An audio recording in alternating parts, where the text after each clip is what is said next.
Mag vous emmène cette semaine à la médiathèque où débute l'année du son, puis à la découverte de l'école des sports. Mais pour commencer, une expo sur les grandes figures féminines dans l'art et la culture en Haute-Savoie.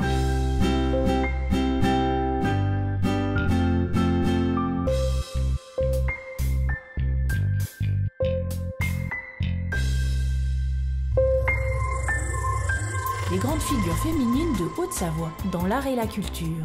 Cette exposition visuelle, audiovisuelle et sonore était inaugurée ce dimanche 18 septembre dans le hall de la mairie de Sénaux, portée par Julie Daubier, commissaire de l'exposition, et l'association HF Rhône-Alpes-Auvergne. Cette association, qui milite pour l'égalité entre les hommes et les femmes, a créé les Journées du matrimoine en même temps que les Journées du patrimoine. Eh bien, en fait, c'est un petit peu pour faire un pied de nez aux Journées du patrimoine et puis pour rappeler que l'héritage culturel français, c'est aussi une grosse part féminin et 95% des Journées du patrimoine mettent en avant uniquement des parcours ou des œuvres portées par des hommes. Donc, où sont les femmes ? Donc, l'idée, c'était de mettre en avant aussi un petit peu les femmes aujourd'hui avec ces Journées du matrimoine et cette exposition. L'antenne Haute-Savoie de cette association a démarré officiellement ce dimanche 18 avec un appel aux bénévoles intéressés. Donc nos missions, qu'est-ce que c'est exactement, même si souvent on tourne un petit peu autour? On travaille pour l'égalité entre les femmes et les hommes dans les secteurs des arts et de la culture. Et du coup, quand on parle d'égalité, nous on parle surtout d'égalité professionnelle, sur la promotion des femmes artistes, sur la programmation des femmes artistes, sur les directions de structures, sur les formations artistiques et culturelles, les promotions, les élèves qui sortent de ces formations. Donc voilà, on a une réalité professionnelle aujourd'hui qui est complètement inégalitaire dans le milieu des arts et de la culture, de manière assez importante en fait. On imagine souvent que c'est un milieu qui est protégé de toute discrimination, etc. Mais la situation des femmes dans la culture est assez dramatique. Plusieurs femmes citées dans l'exposition étaient également présentes à cette inauguration, comme Jacqueline Saillet, artiste peintre, Ingrid Boimont, auteure, Véronique Pestel, chanteuse, auteure, compositrice, interprète, Françoise Camusso, bien sûr, maire de Sénaux, qui a créé le dispositif musical à la Jonchère, ainsi que Monique Tréhard et Muriel Vernet. Toutes deux surprises et fières de compter parmi les célébrités féminines du département, mais surtout conscientes du manque d'égalité dans ce domaine. Et jamais je me suis posé la question en fait. On ne se rend pas compte que c'est effectivement un peu plus difficile et notamment quand une femme passe, si on est comédienne ça va bien. Dès qu'on passe à ce statut de metteur en scène, c'est-à-dire de direction ou diriger une compagnie, c'est plus compliqué. Et effectivement, moi j'ai rencontré Reine Pratt au tout début quand elle avait fait son premier bilan. Et on était toutes complètement étonnées parce qu'on n'imaginait pas qu'on avait vraiment systématiquement moins de choses que les hommes, quoi. Donc c'était une grande découverte pour moi parce que j'y ai jamais pensé. Et qu'après, je trouve que finalement je pensais que c'était un milieu où on serait beaucoup plus ouvert. Cela dit, le milieu culturel est quand même un des milieux les plus libéraux qui soit, ça on le sait aussi. Et là, voilà. Je trouve que l'écart est de plus en plus important dans le mauvais sens. Les hommes déjà, ils ont peut-être la chance ou la malchance de ne pas faire d'enfants. Mais c'est vrai que quand on fait des enfants et qu'il faut en plus faire ce métier, partir en tournée, loin, à l'étranger, etc., c'est très très compliqué. Bon, le problème de toutes les femmes qui ont des métiers où elles sont obligées de partir, hein, et je trouve que ça ne s'arrange pas vraiment, quoi. On a besoin de Batman, on a besoin d'hommes, évidemment. La cause, l'idée c'est qu'il y ait un bel équilibre entre les hommes et les femmes, donc ça concerne les femmes et les hommes, évidemment. J'ai un petit stock de noms pour l'année prochaine déjà. Et l'idée, c'est que cette exposition grandisse d'année en année, qu'on rajoute des panneaux et des portraits de femmes, et que cette exposition aussi soit l'affaire de tous. Donc si vous avez des noms à me suggérer, n'hésitez pas. L'association est donc là pour que les choses s'améliorent. Et l'association Hommes-Femmes, comme son nom l'indique, a aussi besoin d'hommes. Alors n'hésitez pas à rejoindre l'association sur rhônealpes@mouvement-hf.org. Quant aux Journées du patrimoine du bassin annécien, elles se sont officiellement terminées à l'Auditorium Sénaux avec la diffusion d'un film sur les fruitières, suivi d'un débat et d'une dégustation de fromage.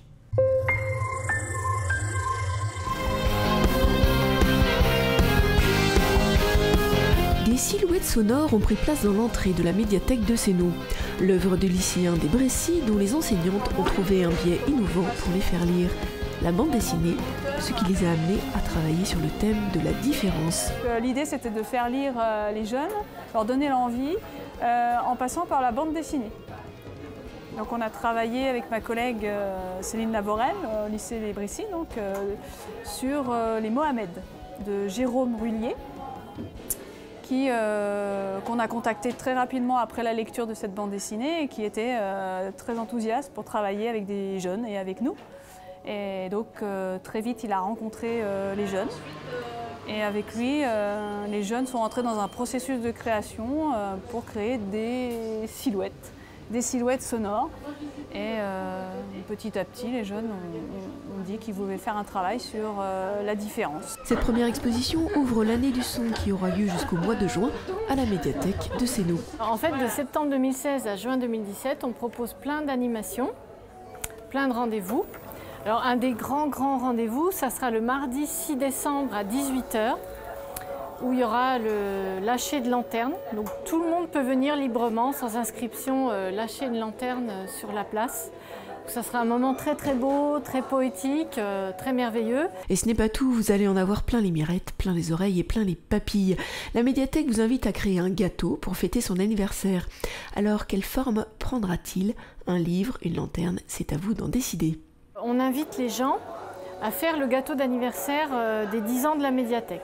Donc ça peut être un simple gâteau yaourt ou alors ça peut être pour les pâtissiers et pâtissières aguerris, quelque chose de plus élaboré et de plus créatif. Et donc de l'amener le mardi après-midi à la mairie et puis ensuite de le partager avec tous lors de cette soirée. On se régale d'avance. D'autres animations sont prévues, les traditionnels tout petits tulis, les petits déjeuners littéraires ou encore le prix du roman, déclinés sur le thème cette année du son et de la musique. Mais également des animations nouvelles comme le beatbox pour les bébés. Sur la beatbox, c'est une manière de jouer avec les mots. Et c'est comme ça que l'enfant a envie de se mettre à parler, parce qu'on joue. Quant au blind test, ce sera pour les grands. Les bibliothécaires passeront des morceaux de musique et il faudra deviner de quel morceau de musique il s'agit. Et saurez-vous vous glisser dans la peau d'un réalisateur pour créer un book trailer, cette bande-annonce du livre? Chacun pourra, à partir de son smartphone, à partir de son appareil photo, à partir de son caméscope s'il en a un, réaliser un petit film d'1 minute à 1 minute 30 maximum qui sera une bande-annonce de ce roman.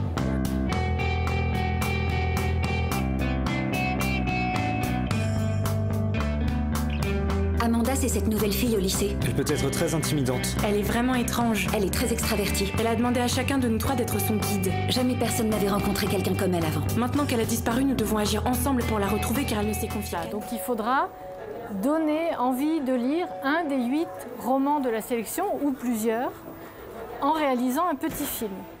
Donc pour ça, on peut le faire tout seul ou alors la médiathèque propose 2 ateliers ouverts à tous avec une intervenante spécialisée dans le film qui sera là pour donner tous les aspects techniques et artistiques pour la réalisation de ce film. L'idée est, vous l'aurez compris, de vous amuser, que d'animation, de concours et de richesse. En 10 ans, la médiathèque de Sénou s'est transformée. Hier, des livres, CD ou encore DVD, elle propose aujourd'hui de nouveaux supports, des jeux, des partitions, des mallettes d'éveil musical, ainsi que des ressources numériques, dont les utilisateurs sont friands. Il y a 10 ans, la bibliothèque, c'était des livres. Et puis, quand on a ouvert le 5 décembre 2006, il y a eu des CD, des DVD. Et en fait, tout au long de ces 10 ans, on a continué d'enrichir nos supports. Donc on a des partitions pour enfants qu'on n'avait pas avant. On a des mallettes musicales. Et puis on a aussi tout récemment un fonds de jeux. C'est des jeux en rapport avec les livres, avec les collections. Et ça sort très très bien, c'est très souvent emprunté. La médiathèque fait désormais entrer les Sénaudiens et Sénaudiennes dans la culture par le jeu, l'aspect ludique ou encore l'aspect participatif. On est vraiment gâtés à Sénou. Avec la rentrée scolaire vient le choix d'une activité extrascolaire pour votre enfant et pourquoi pas sportive. Depuis 2010, la ville de Sénaux, en partenariat avec 13 associations sportives, a créé une école municipale des sports. Elle propose aux enfants sénaudiens scolarisés à l'école élémentaire de découvrir non pas une, mais 4 activités sportives sur un an à un prix très attractif. Il s'agit de donner la capacité aux enfants de découvrir un certain nombre d'activités sportives. D'abord parce que le sport est plein de vertus et donc du coup c'est l'occasion aux plus jeunes du CP au CM2 de s'initier à quelques activités. Deuxième aspect, c'est de permettre aux clubs sportifs de se présenter et de donner une possibilité de recrutement.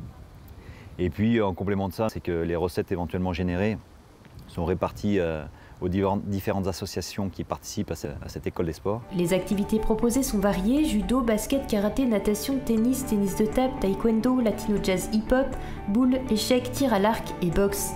Ces activités sportives sont proposées les samedis matins, les mercredis, mais également les soirs de semaine après la classe. L'année est découpée en 4 cycles, votre enfant peut donc découvrir une activité par cycle. Le cycle coûte 22,50 € ou 17,30 € avec la carte Passe Soleil. C'est l'occasion unique pour votre enfant de s'initier à une discipline, de choisir celle qui lui convient et peut-être par la suite continuer l'activité avec une addition à l'année au sein de son association sportive préférée. À l'année, plus de 150 enfants profitent de ce dispositif. Il reste encore quelques places dans certaines disciplines. Contactez le service des sports si vous êtes intéressé, à savoir que la natation, le VTT et le tennis sont déjà complets. Dans votre agenda sénaudien cette semaine, le kiosque du centre-ville accueille les sacs de la marque Petit Bout de Fil, les bijoux du bout des doigts, les lingeries maillots de bain et tenues de danse d'Anana culotté, les bijoux Guizou ou encore la décoratrice d'intérieur Fabrica, jusqu'au 30 septembre, du lundi au dimanche de 10h à 18h. Les amateurs de l'atelier supérieur d'art de la C2A exposent au jardin d'hiver sur le thème du métissage. Sur une proposition de l'auditorium, cette exposition met en écho la programmation musicale de cette salle de spectacle attenante au jardin d'hiver. Attention, proposition surprenante et poétique, jusqu'au 14 octobre à la mairie de Sénaux. Que de vide-grenier à venir dimanche 25 septembre sur Sénaux. Il n'y en a pas moins de 3 à Vieux-Gy, Géant ou encore Balmont. Un concert du chœur d'hommes du Semnoz à l'église de Vieux-Gy sera donné dimanche 25 à 18h avec le chœur L'air du temps. Merci de nous avoir suivis, on vous donne rendez-vous la semaine prochaine. Très bonne semaine à tous.